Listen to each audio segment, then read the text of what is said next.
بسم اللہ الرحمن الرحیم۔ معزز سامعین، السلام علیکم ورحمۃ اللہ وبرکاتہ۔ کل آپ کے سامنے دجال کے اوپر بات ہو رہی تھی کہ دجال کون ہے۔ دو چیزوں کے بارے میں بتایا، ایک سامری جادوگر اور دوسرا آبیف کے بارے میں۔ اب تیسری چیز امریکہ ہے۔ بعض حضرات کی کہتے ہیں کہ امریکہ دجال ہے، کیونکہ دجال کی ایک آنکھ ہوگی اور امریکہ کی بھی ایک آنکھ ہے۔ اس کی مادیت کی آنکھ کھلی جبکہ روحانیت کی آنکھ چوپٹ ہے۔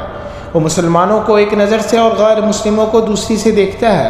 اس کو اپنے فائدے کی چیز نظر آتی ہے، دوسرے کے نقصان سے اسے کوئی سروکار نہیں۔ اس کی کرنسی پر ایک آنکھ بنی ہوئی ہے۔ دجالی آنکھ جو شیطانی ترکون کے اوپر پر اسرار علامت کے بیچ میں ہے۔ اس کی سرزمین پر دجالی تہذیب جنم لے چکی ہے، پروان چڑھ رہی ہے، اور مادی طاقتوں پر غیر معمولی اقتدار کی بدولت وہ نیو ورلڈ آرڈر کے ذریعے دنیا میں دجالی نظام برپا کرنا چاہتا ہے۔ اس کے ایک صدر جو جوتا کھا کر رخصت ہوا کا بیان ریکارڈ پر ہے، مجھے خدا کی طرف سے براہ راست ہدایت ملتی ہے، یہ تو دعوی نبوت کے مترادف ہے، اور دجال پہلے ایسا ہی دعویٰ کرے گا۔ صدر صاحب موصوف یہ بھی فرما چکے ہیں، ہم تمہیں پتھروں کے دور میں بھیج دیں گے۔ یہ فرعونی لہجہ تو دعوی خدائی کے ہم معنی ہے، اور دجال آخر میں خدائی کا دعویٰ کرے گا۔ دجالیت دراصل جھوٹی خدائی کا دوسرا نام ہے، وغیرہ وغیرہ۔ جو حضرات اس رائے کو اہمیت دیتے ہیں وہ دو طرح کے ہیں۔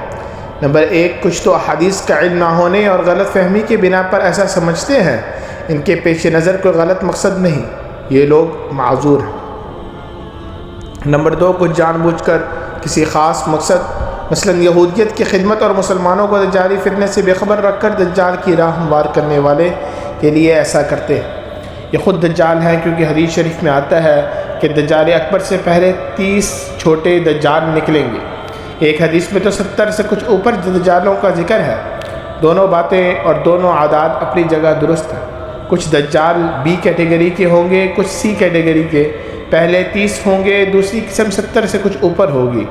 احادیث کو جس نے سرسری نظر سے بھی دیکھا ہے، اسے یقین ہے کہ دجال کوئی ملک نہیں، ایک متعین شخص ہے جس کو انسانوں کی آزمائش کے لیے غیر معمولی صلاحیت اور طاقتیں دی گئی ہیں، لیکن وہ ان کو ہمیشہ غلط مقاصد کے لیے استعمال کرے گا۔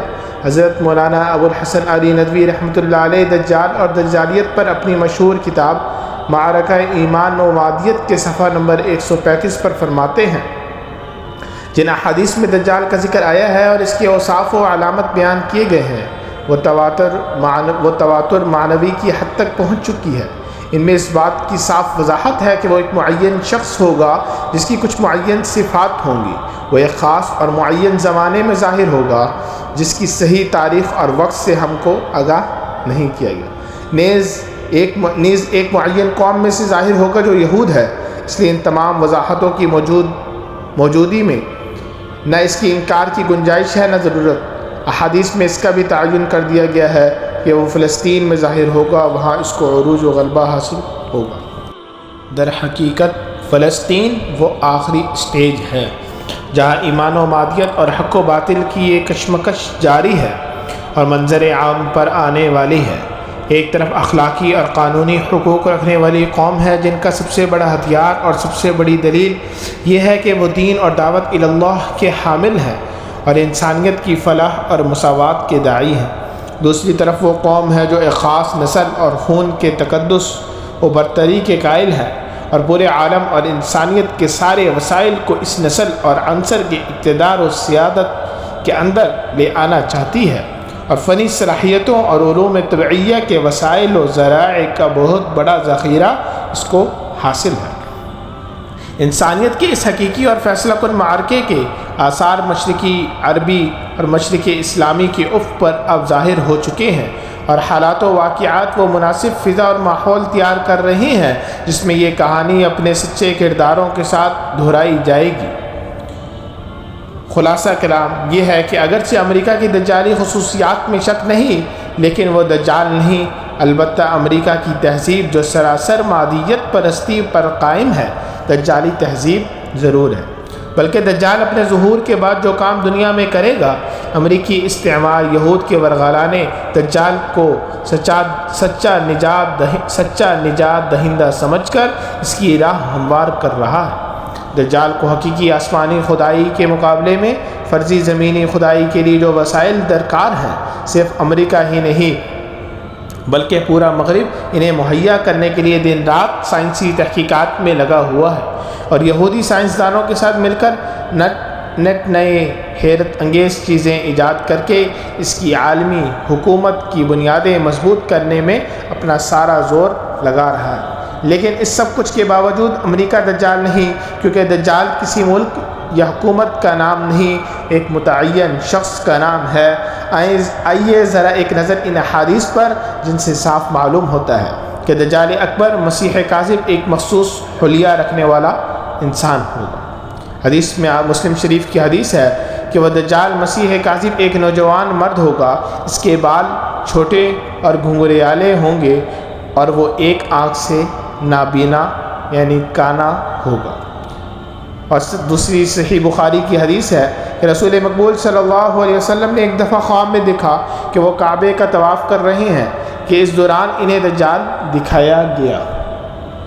آپ صلی اللہ علیہ وسلم نے فرمایا، وہ بھاری بھرکم جسم، سرخ رنگت، گھنگریالے بال اور ایک آنکھ سے نابینا ہے، اس کی آنکھ لٹکے ہوئے انگور کے دانے جیسی ہے۔ اور ایک حدیث مسند احمد میں ہے کہ اس کی پیشانی پر لفظ کافر لکھا ہوگا، اور ہر ایمان والا چاہے پڑھا لکھا ہوگا یا ان پڑھ وہ اس لفظ کو پڑھ سکے گا۔ مذکورہ بالا احادیث صراحت کے ساتھ مسیح دجال کی خد و خال اور شخصیت پیش کرتی ہے۔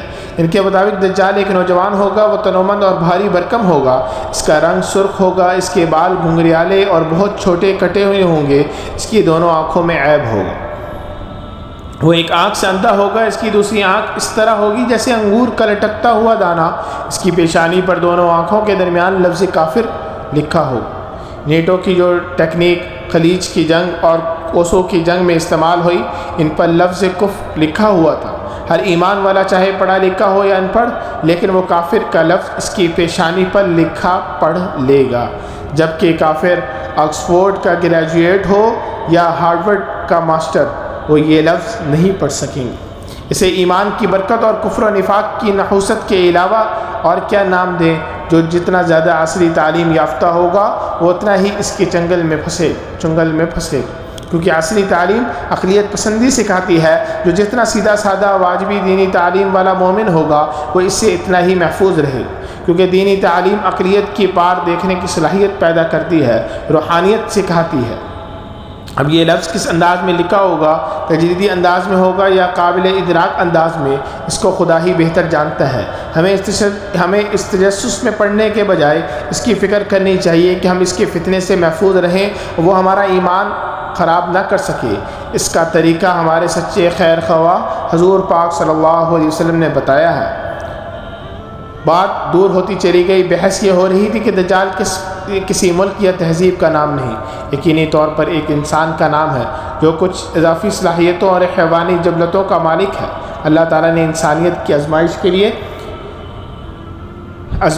اسے عام انسانوں کی سمجھ میں نہ آنے والی کچھ قوتیں عطا کی ہوں گی، جن کی بنا پر اسے فریب دینے کی زبردست صلاحیت حاصل ہوگی۔ لوگوں کو آیات و حدیث کے ذریعے یقین دلایا گیا ہوگا کہ یہ جھوٹا خدا ہے، سراپا شر ہے، اس کے شعبدے دیکھ کر ایمان خراب نہ کرو، لیکن وہ ایمان کی کمزوری، اہل علم سے دوری اور مغرب کی مادہ پرست اور شہوت پرست تہذیب سے متاثر ہونے کی بنا پر اس دھوکہ بازی کی جھوٹی دلیلوں کے سحر میں آ جائیں گے۔ حدیث شریف میں آیا ہے کہ جب سے اللہ نے آدم کو پیدا کیا ہے، دنیا میں کوئی فتنہ دجال کے فتنے سے بڑا نہیں ہوا، اور اللہ نے جس نبی کو بھی مبعوث فرمایا اس نے اپنی امت کو دجال سے ڈرایا ہے، اور میں آخری نبی ہوں، تم بہترین امت ہو، وہ تمہارے ہی اندر سے نکلے گا۔ تم اس وقت ثابت قدم رہنا، میں تمہارے سامنے اس کی وہ علامات بیان کیے دیتا ہوں جو مجھ سے پہلے کسی نبی نے بیان نہیں کی۔ وہ سب سے پہلے تو یہ دعویٰ کرے گا۔ یہ تو سیدھی بات ہوئی کہ دجال جناتی قوتوں کا حامل ایک نیم انسان، نیم جناتی قسم کی ازمائشی مخلوق ہے۔ بس مسلمان شام کے جبل دخان کی طرف بھاگ جائیں گے، اور دجال وہاں آ کر ان کا محاصرہ کر لے گا۔ یہ محاصرہ بہت سخت ہوگا اور ان کو سخت مشقت میں ڈال دے گا۔ پھر فجر کے وقت عیسیٰ ابن مریم نازل ہوں گے، وہ مسلمانوں سے کہیں گے اس خبیث کذاب کی طرف نکلنے سے تمہارے لیے کیا چیز مانع ہے؟ مسلمان کہیں گے یہ شخص جن ہے، لہذا اس کا مقابلہ مشکل ہے۔ شارحین حدیث کی تشریح کرتے ہیں، ان کا فرمانا ہے کہ دجال کی شعبدہ بازی اور وغیرہ کو دیکھ کر شاید بعض مسلمان کو اس کے جن ہونے کا گمان ہو، یا ممکن ہے مسلمان یہ بات بطور تشبیہ کی کہیں کہ اس کی حرکتیں اور ایذاء رسانیہ جنات کی طرح ہے۔ اگر بالفرض دور حاضر میں یہودی سائنسدانوں کی ہو شربہ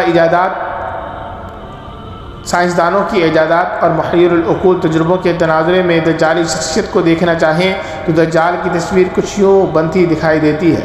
ایک ایسا آدمی جو مختلف شعبوں میں محیر العقول مہارت کا حامل ہو، جو سپرمین قسم کا آدمی ہو، جو بیک وقت انجینئر، ڈاکٹر، سائنسدان، سیاستدان، شاعر، مقرر سب کچھ ہے، جس کے لیے ناممکن کوئی چیز نہیں، ہر چیز کو وہ اپنی دسترس میں لے سکتا ہے۔ اگر جدیدیت سے متاثر کوئی شخص پوچھے آخر یہ کیسے ممکن ہوگا، تو اس کا جواب یہ ہے کہ آج کل یہ پوری طرح ممکن ہو چکا ہے کہ ایک انسانی دماغ کی پوری میموری کمپیوٹر میں فیڈ کر دی جائے۔ آکسفورڈ کی پروفیسر ڈاکٹر سوسن گرین فیلڈ نے آج سے 10 سال پہلے سائنسدانوں کے ایک اجتماعی خطاب کرتے ہوئے کہا تھا، اب ہم اس قابل ہیں کہ ایک انسان کی پوری یادداشت میموری کو کمپیوٹر یا پر ڈاؤن لوڈ کر لیں، جو تقریباً 100 ٹریلین سیلز پر مشتمل ہوتی ہیں، جن میں 100 بلین سیلز گفتگو کرنے کے استعمال ہوتے ہیں۔ ذرا سوچئے آج 10 سال بعد وہ اس منصوبے میں کہاں تک پہنچ گئے ہوں گے۔ ایک طاقتور ممکنہ حقیقت جس کا انکشاف ڈاکٹر سوسن نے کیا ہے، یہ ہے کہ عمل معکوس ریورس ایکشن زیادہ آسان ہے۔ ریورس ایکشن یہ ہے کہ میموری کسی کمپیوٹر سے انسانی ذہن کو اپلوڈ کی جائے، صلاحیت کے ساتھ کاٹ جھاٹ حذف کرنے اور مہارتوں کا نمایاں کرنے کی قوت بھی آتی ہے۔ مغرب کے تجربہ گاہوں میں اس پر دن رات کام جاری ہے۔ آپ ذرا تصور کریں، انسان کی شخصیت اس کی یادداشت ہی تو ہوتی ہے۔ اگر یہ یادداشت کسی سے چرا لی جائے تو وہ نہیں رہے گا جو وہ تھا۔ اسی طرح اگر ایک فرد کی یادداشت دوسرے فرد کو منتقل کر دی جائے تو وہ شخص بن جائے گا جس کی یادداشت چرا لی گئی تھی۔ اس طریقے سے میموری کو زندہ رکھ کر انسان کو جامع ہر ظاہری خوبی کا حامل، مانع بظاہر ہر عیب سے پاک اور دائمی بنایا جا سکتا ہے۔ دجال وقتی طور پر غیر فانی لگے گا، لیکن اس سب کچھ کے باوجود وہ اللہ کی نظر میں اتنا حقیر، پست اور ذلیل ہوگا کہ اللہ تعالیٰ کو اس زمانے کے اہل ایمان قربین اس کی کچھ پرواہ نہ ہوگی۔ جیسا کہ یہودی سائنسدانوں کو فرضی سپرمین بنانے کے وسائل مہیا ہونے کی اللہ رب العالمین کی کوئی پرواہ نہیں۔ سائنس کے میدان میں ان کی ساری جو محنت ہے کے باوجود ان پر ذلت و خواری کے مہر ان کو راستہ نہیں دے رہی ہے۔ بقیہ انشاءاللہ اگلے پارٹ میں۔ وآخر دعوانا ان الحمد للہ رب العالمین۔ السلام علیکم ورحمۃ اللہ وبرکاتہ۔